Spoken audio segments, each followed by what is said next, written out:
சாந்தி. இன்றைய சிந்தனைக்கு திருப்தி. திருப்தியுடன் இருக்கும் ஒருவர் தானும் பாதிக்கப்படுவதில்லை, மற்றவர்களையும் பாதிப்படைய செய்வதில்லை. சிந்திக்க வேண்டிய கருத்து: நான் மற்றவர்களை துன்புறுத்தக்கூடாது என்று சிந்தித்தாலும் அநேக முறை நான் பேசும் வார்த்தைகள், செயல்கள் அல்லது நடத்தை மற்றவர்களை பாதிக்க செய்கிறது.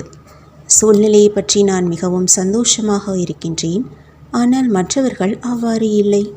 இப்படிப்பட்ட நேரங்களில் என்னால் காரணத்தை புரிந்து கொள்ள முடிவதில்லை, மேலும் மற்றவைகள் நியாயமாக இல்லை என்று கருதுகிறேன்.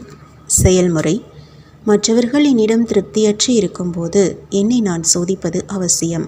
தொடர்ந்து என்னை நான் சோதித்து மாற்றிக்கொள்ளும் முயற்சியை மேற்கொள்ள வேண்டும். அதன் மூலம் காலத்திற்கு ஏற்ப நான் முன்னோக்கி செல்ல முடியும். இது உண்மையான திருப்தியை கொண்டு வரும். இந்த விதமான திருப்தியினால் நானும் பாதிப்படைவதில்லை, மற்றவர்களும் பாதிக்கப்படுவதில்லை. ஓம் சாந்தி.